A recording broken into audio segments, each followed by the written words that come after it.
मैं मंजीत सिंह जसरोटिया, एक समाज सेवी तथा एक मध्यम वर्गीय परिवार से संबंध रखता हूँ। वर्तमान में जो सरकार द्वारा अपने पानी के बिल में तथा जो सीवरेज के बिल में बढ़ोतरी हुई है उसके विषय में अपने विचार रखना चाहता हूँ। ये किसी पार्टी से संबंधित नहीं है, सिर्फ ये मेरा व्यक्तिगत विचार और मत है जिसके बारे में मैं थोड़ा विस्तृत रूप से आपको बताना चाहता हूँ। स्टेप बाय स्टेप इसके बारे में मैं अपने विचार रखना चाहूँगा। नंबर 1, जो सीवरेज का बिल जो है यहाँ शहर में 135 रुपये के लगभग महीने का निश्चित हुआ है। अगर दूसरे शब्दों में इसको देखा जाए तो 5 रुपये भी हम प्रतिदिन सीवरेज के बिल का पे नहीं कर रहे हैं।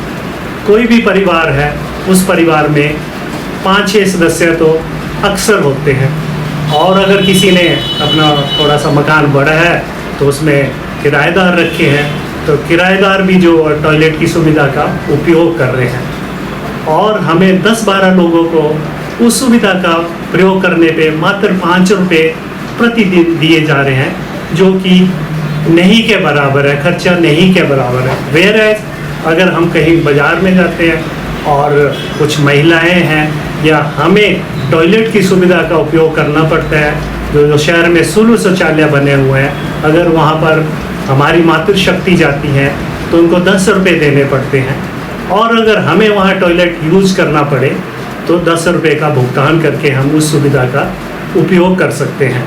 अगर आपके साथ कोई और बच्चा है तो मान लीजिए वो 20 रुपये का। अगर बार बार जाना पड़े, क्योंकि ये तो एक नेचुरल प्रोसेस है कि जिसको हम ये रोक तो सकते नहीं है कि आज नहीं कल करेंगे और पैसे बचा लेंगे, जबकि ये 5 रुपये में सरकार द्वारा ये सुविधा हमें दी जा रही है। तो ये जो चार्जेज है वो नगण्य हैं।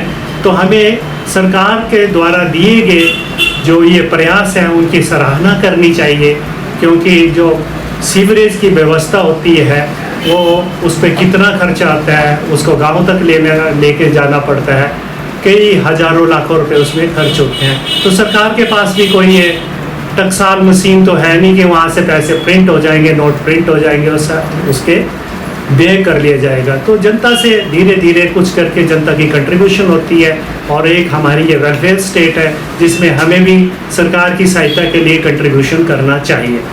नंबर 2, पानी के बिल। अगर शहर की बात करें तो पानी का बिल जो हमें प्रति माह 444 रुपये निश्चित हुआ है। अगर दूसरे शब्दों में यानी कि हमें 15 रुपये रोज़ इसके देने पड़ेंगे।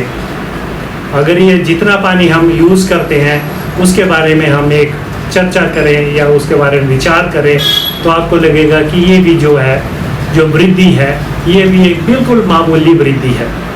अगर हम बाज़ार में आते हैं, अपने बच्चों के साथ घूमने जाते हैं, खजिया, डलहौजी या किसी दूसरी जगह जाते हैं, तो हमें पानी का उपयोग तो करना पड़ता है। गर्मियों का मौसम है तो पानी की एक बोतल हमें 20 रुपये की मिलती है, और बच्चों के साथ हम आए हुए हैं तो 4-5 बोतल तो मामूली रूप से हमें पीने पड़ती है, यानी कि 100 रुपये हमारे खर्च हो गया।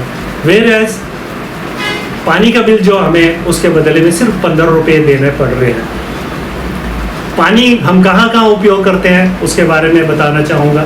अगर हम सुबह उठते हैं तो सबसे पहले ब्रेकफास्ट करते हैं, ब्रेकफास्ट के बर्तन होते हैं, बर्तन धोने के काम में पानी यूज़ होता है। दोपहर को लंच होता है, दोपहर के भोजन, उसके बर्तन के लिए पानी यूज़ होता है, और रात को हम डिनर के बाद भी पानी का उपयोग करते हैं। और इसके अलावा अगर घर में 10-12 आदमी है या 5-7 आदमी है तो 5-7 आदमी स्नान भी करेंगे, और गर्मियों के मौसम में 2 बार भी करते हैं।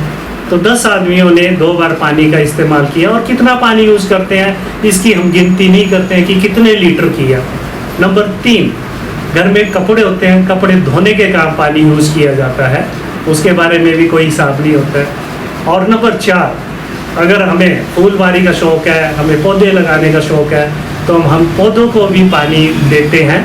और घर में छोटा मोटा किसी ने किचन गार्डन रखा है तो वहाँ पे भी पानी का उपयोग किया जाता है, और जिसके बदले में हमें सिर्फ 15 रुपये मात्र प्रतिदिन देने पड़ते हैं। इसके अलावा घर में किसी ने कंस्ट्रक्शन करनी है, घर का काम लगाया हुआ है, तो आप तो जानते ही हैं कि उसके लिए कितना पानी उपयोग आता है।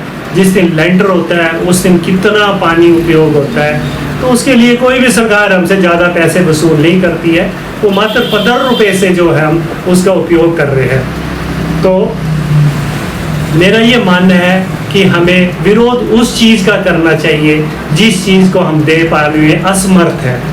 अगर ये 15 रुपये पानी का और 5 रुपये टॉयलेट का हम प्रतिदिन एक आदमी पे कर रहा है, तो दूसरी तरफ आप देखें तो एक जो मजदूरी पेशा आदमी भी है उसकी भी दिहाड़ी आज का 600 रुपये है।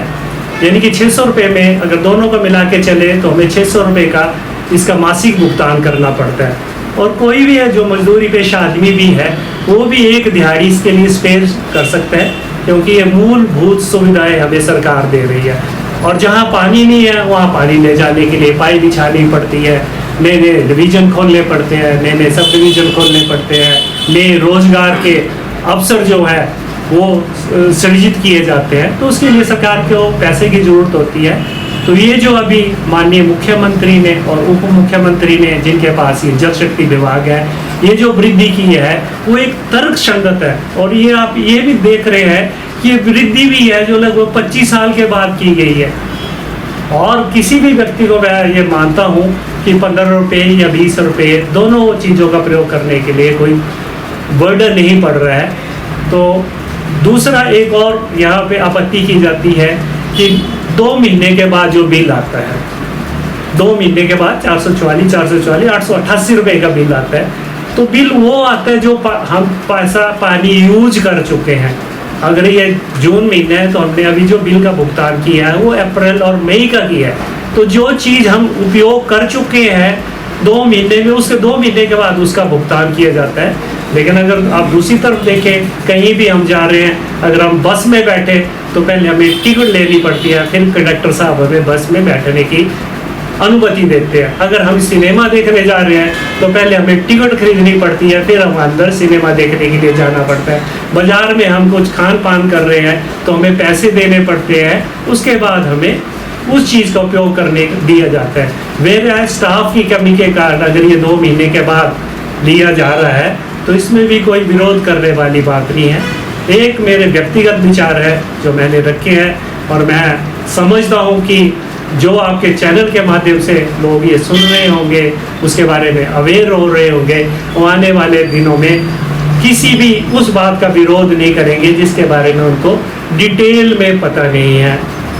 इसी शब्दों के साथ मैं धन्यवाद करता हूँ कि आपने मुझे समय दिया अपने विचार रखने का। जय हिंद, जय चंबा।